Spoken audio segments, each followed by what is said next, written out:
It's time for the Daily Stand Up Podcast presented by Agile Dad with your host, Lee Henson. Without any further ado, let's get started. All right, so what are the top 8 things you can do to develop a product mindset? So, I want to give you a list of some key practices that'll help you start to cultivate and think in a more product driven mindset as opposed to a project driven mindset. Now, a project mindset is traditional project management. This teaches us that a project has a set of deliverables and it has a scheduled end date, and that we expect a certain delivery and we create a statement of work and we follow that statement of work according to a budget and we give what we got, right? What I can tell you is that for years, for centuries, that model has worked for smaller mid-sized projects. But whenever it's attempted to be applied to large-scale projects, we see imminent failure and cost overrun. So the battle becomes, how do we make this right? So here are my thoughts. So the very first thing, the most important thing about cultivating a product mindset is to focus on the customer. We need to focus on who our target audience is, identify personas, take the time to do discovery, figure out who the customer is. All of those things are incredibly important, and they're often steps that we forget because we get into the mindset of, oh, we're doing agile, or we get into the mindset of, oh, we have a subject matter expert. And what I can tell you is that's dangerous territory. So make sure that you're focused on the customer and that you put the customer first. All right, let's go number 2. Number 2, deliver business value. Now, this might sound contrary to number 1, but there's no use in delivering exactly what the customer wants if it doesn't deliver business value. So you need a balance of both. I know it's so crazy. But one of the things that I teach my teams is to leverage high, medium, and low for urgency, because we all know that everything people are asking you to do is important. So, from a business or strategic perspective, we should make sure that we're focused on the strategy piece, how we're delivering business value, high, medium, or low priority, and priorities associated with urgency and not importance. We leverage Moscow, must have, should have, could have, or would like, to focus on what the customer's needs are. And we do that to drive the customer's needs. And that's how we keep separation between those two. Because especially if you have external customers, sometimes your customer needs and your business needs are completely different. All right, let's move on to number 3.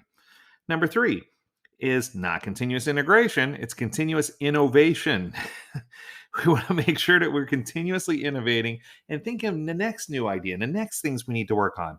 We need to take time with the team and brainstorm. And even whether it's our po ba fa ta or whether it's the actual team that's involved in some of those brainstorming sessions, we need to have open space sessions and promote innovation and promote sharing of good ideas so that we can be innovative and effective.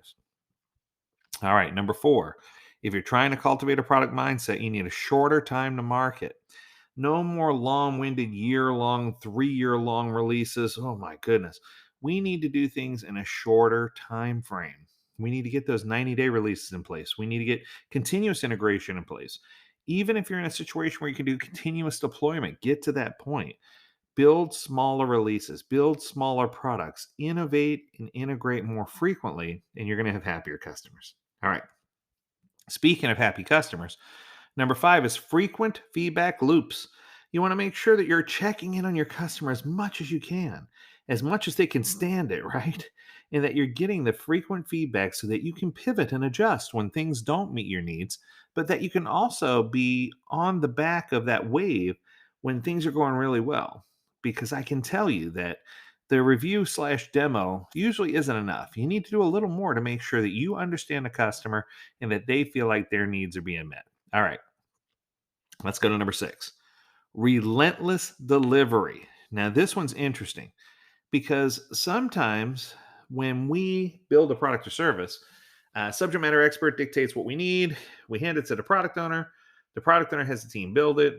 The product owner becomes or the stakeholder who originally asked for it becomes underwhelmed, and we are not delivering value. And it's just we put it in this archived state of a circle. It's just this endless loop, and it just keeps going around and around because we can't get to the point where we're doing delivery. Delivery is only complete when we have all the products and features in place that that all the features and stories and the innovations and the enablers and the things in place that are going to help us release a potentially shippable or shippable piece of software or product or service that is going to deliver high value to our end customers. And we need to be relentless about focusing on delivery, focus on impact, focus on outcome. That's going to yield less output. Less is more, right? I want to get that impact, happy customers, the best delivery possible with as little output as possible. All right, let's go to number 7. Actively manage your requirements with a focus on flexibility. Now, this one is really cool because I found in many organizations that I go, the problem isn't that they're not managing their backlogs. The problem is that they're just not being flexible. We need all these things and we need them now. Why? Because Joe said so. Why? Because that's the way we do it. Why? Because that's what we need. I'm like, oh, you're making me crazy, right? You can't do that. You need to make sure that you actively manage your backlog, but you need to be focused on flexibility. What can we do to make this right? How can we adjust or pivot? How can we make sure we're delivering the highest value items first? How can we make sure the customer's happy, but balance that with our strategic needs? How can we make sure what we're building is technologically feasible? There's so many questions around this. And that leads us to number 8, value driven metrics over vanity metrics. I have seen way too many organizations that go to vanity metrics route, where everything they do is just to look good or to make somebody else look good or to show on paper that we burned down this many stories or we've written this many lines of code. And that doesn't prove anything. What proves something is that you have a happy customer. And I just think people don't know how to measure that. So, whether you're using a cumulative flow diagram to describe where the team is getting stuck in a process and why you're not getting a more frequent feedback loop, or whether you're using metrics like a burn up graph, where you can show that over a time period using a cone of uncertainty that you're going to get all of these, some of these, and none of these. There's so many metrics that are more powerful that you can use that give good value so that people can see value driven metrics instead of these vanity, weird burn down charts. Nobody cares how many hours a certain developer worked during a sprint on an item. What I care about is what the outcome was based on the results of their work. And I think that if we can start thinking in these terms, if we can focus our attention on the customer, deliver high business value, talk about continuous innovation and how we're going to look forward and look ahead at what we're doing next, creating shorter time to market by reducing the scope of what we're trying to do. Remember, if there's ever an opportunity to choose between extending time or reducing scope, you should always, always, always reduce scope because you can extend time later, right? Make sure you have frequent feedback loops, relentless delivery to your customers, actively manage your requirements with a focus on flexibility, and focus on value driven metrics over vanity metrics. If you can do those 8 things, you're going to have successful product mindset. That's going to do it. I hope you enjoyed this episode. If you have a topic you want us to discuss, make sure you reach out to us, learn more at agiledad.com. And as always, we encourage you to stay healthy, stay well, and stay agile, my friends. Until next time, do take care.